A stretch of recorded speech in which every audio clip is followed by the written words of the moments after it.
AI is moving in unimaginable speed.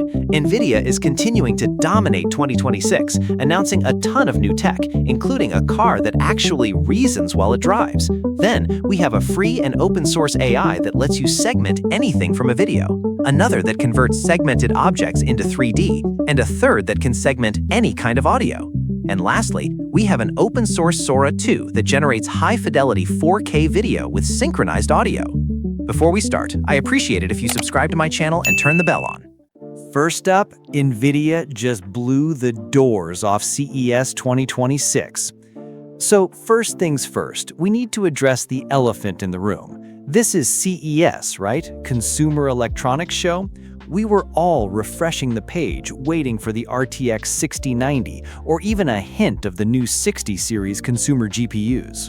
And what did we get for gamers? Nothing. Zero. It felt like a tech conference for billionaires, not consumers. It's definitely disappointing because we expected the new series to drop this year, but it looks like that's delayed. However, I'm just going to give you a mini recap of the most important things Jensen actually dropped for the AI industry, and it is absolutely insane. He introduced the next generation of compute, the Vera CPU and the Rubin GPU. It begins with Vera, a custom-designed CPU, double the performance of the previous generation, and the Rubin GPU.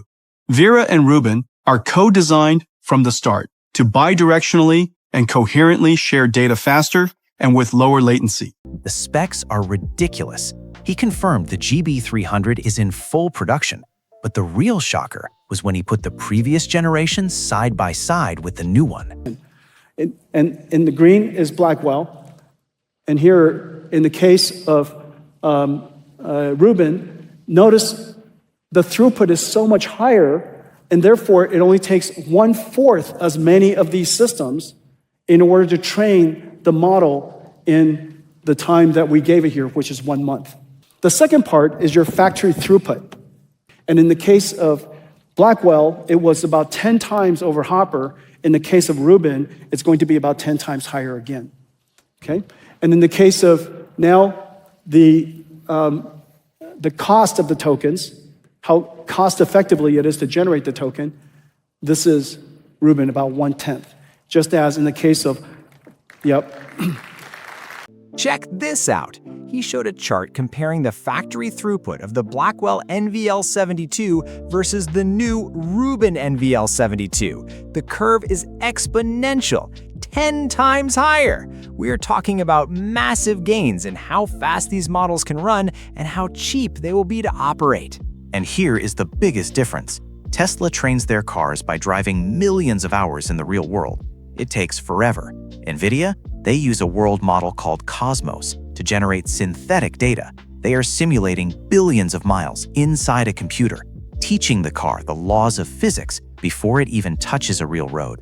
It's artificial training for artificial intelligence, and judging by the demos, it works. Today we're announcing Alpamayo, the world's first thinking, reasoning, autonomous vehicle AI. And get this, they're not keeping it all to themselves. Nvidia is open sourcing the Alpamayo models, along with a ton of simulation tools and driving data, so developers everywhere can jump in. You can find all the new models, including some wild ones for robotics like Isaac GROOT, available right now on Hugging Face. As for the new hardware, the Vera Rubin supercomputer is already in production, and major cloud providers are planning to roll out Rubin-based systems in the second half of this year, which is just insane. Of course, this wasn't the only thing from Nvidia. There were a lot of things, since their presentation was more than an hour long. I only told you the most important ones. I didn't even include the rest of the shows from CES, from companies like LG, AMD, or the robotics from Unitree. So if you want to check out their full live stream, I will leave the link for Nvidia's presentation in the description box. Next up, Meta is back with a huge update to their famous segmentation model. This is SAM3, or Segment Anything Model 3. But what does that mean for you? It means you can now just type a simple phrase and the model instantly finds and isolates every matching object in an image or even a video. This isn't just about clicking on things anymore. It's about understanding what you want and finding it in seconds. Just look at this. You just type dog and it perfectly segments all the dogs running in the field. What about animal? Boom, it gets both the elephants and the zebras in the background. Okay, now you type zebra, and it swaps to segmenting just the zebras. Now elephant, and it isolates the 2 elephants in the front. Wow, the precision is perfect! Here, it also shows click prompting. You can see it perfectly segmenting the skateboard in midair. It's a simple click to isolate exactly what you want from the frame. That's nice. And again, with the text prompts, you type lantern, and it finds every single one floating in the sky. Then bird, and it grabs all the birds flying. And car? Look at that! It segments every single car in a packed parking lot from an overhead view. This is insane! Think about how long that would take you to do manually. And this is where it gets really useful for actual work. For scientific research, you can just type nematode, and it instantly isolates the microscopic worm. Or in a grocery store, it can segment every apple in a bin. It completely eliminates the need for manual segmentation. It also does visual prompting. You can select one fish, and it automatically finds all the other similar fish. It does the same for the parrots.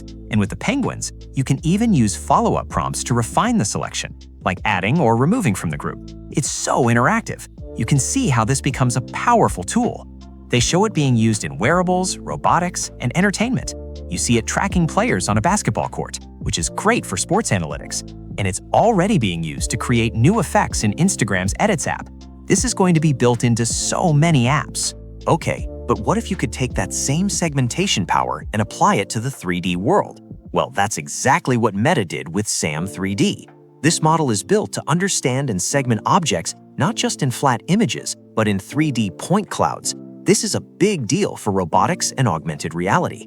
Just look at this.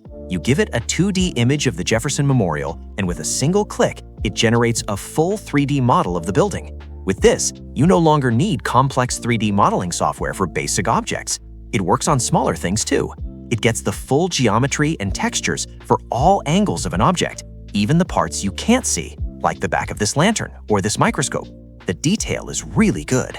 Or you can just choose to reconstruct all the objects in a scene at once.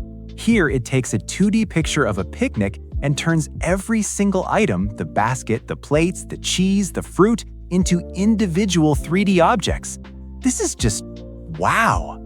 It's also specialized in reconstructing people. You can get accurate 3D meshes of a person's body shape and pose, like this basketball player dunking. It can even segment everyone in an image, like these people doing yoga, even if they are partially hidden. And you can see where this tech is heading. SAM 3D redefines real-world 3D perception, creating 3D models from 2D images. This is huge for robotics, research, and even e-commerce apps like Facebook Marketplace. Look at it identifying objects for a robot to pick up.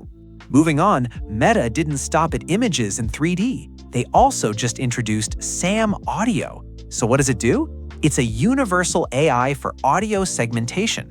You can give it any sound, a song, a conversation, street noise, and it can identify and isolate all the different audio events happening. It's like having superhuman hearing. First, you can separate audio with text prompts. Here's a full band playing.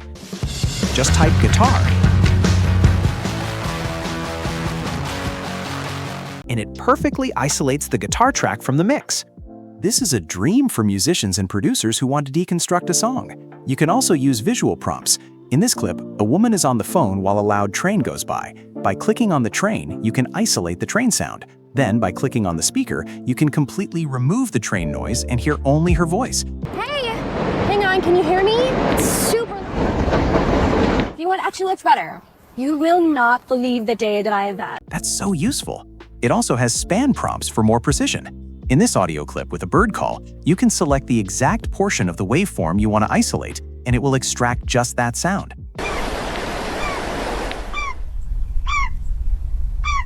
And you can combine multiple prompts. Here, it's listening to a conversation in a cafe, and it can distinguish between speaker 1 and speaker 2, isolating each person's voice into a separate track. I just have to double check to make sure that it was canceled because, you know, that instructor is kind of a little flaky, so. No, check it now, because otherwise he's going to follow up with you. This is great for cleaning up podcast audio or transcribing meetings.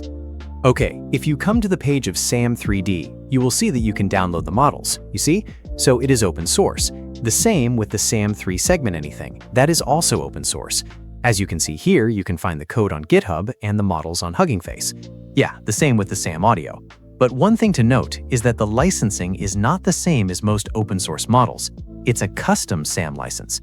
When I checked, it didn't allow commercial access. But for personal use, research, and other things, I believe it is possible. So if that is your intention, you can download the model from their website. And the best part? You can try this magic right now. Meta has a public playground where you can test things out. Okay, once you come to this page using the link in the description box, it says Segment Anything. You're gonna click Try It, and it's gonna lead you to this page. You don't need to log in, just try whatever you want. So you can do video cutouts, image cutouts, create 3D scenes, and it also helps you to isolate sounds. Let me just click on Isolate Sounds. Okay, so it leads to this page. You can upload a video or an audio. The maximum upload is 70 megabytes. So you just upload your own audio or video that is less than 70 megabytes, and it's gonna segment the thing you write on it. And finally, this one is huge for anyone who makes videos. This is LTX2, a video generation model from a company called Lightrix. Okay, finally, they did open source it. So LTX2 is now open source. They released this back in November, but they actually open sourced the models in early January, so it was just 3 or 4 days ago. This model is built for production. In fact, here is the 20-second video I generated using LTX2. Okay, so we're taking bets. Who's bagging a girlfriend first? Definitely not Mark. Real mature, dude. I've almost got Sarah from work. Yeah, and I'm dating Taylor Swift. Hey, at least you're trying, buddy. Remember that time you tried to impress Stacy with that romantic poem? Still recovering from that one. Okay, just to recap, it can do a 20-second clip and 50 frames per second performance. But both Sora and VO3 don't give you control on how much frames per second you generate. And it can also generate 4K video, which is incredible because not VO3 and Sora can do this. And what's truly amazing is that it generates synchronized video and audio in one go. Okay, now for the best part. LTX2 is now completely open source. You can head over to Hugging Face right now. If you click here on Download Open Weights, it takes you to the Hugging Face page. You'll find all the different model versions and the full codebase. They have different kinds of models, the distilled, the one with LoRa, the upscaler. It's released under a community license, which you can read right here. It even has integrations for tools like Comfy UI. You can also test it out directly on their website, ltx.io, where they have a free playground. I'm not going to be testing it here since I already made a video about it when it first came out. They do have a playground where you can test it freely without downloading the models. They give you a few credits to generate 2 or 3 videos. So see this video if you want to know more about LTX2. I'll leave it on the end screen of this video, or you can just check it out in the link in the description. And I think that's it for this video. Which news did you find the most useful? I think all of them are incredible, but if I had to pick just one, I'd go with LTX2. The sheer quality and cinematic control for an open source model is a huge step up. So if you enjoyed this video, consider subscribing and hitting the bell. Until next time, folks.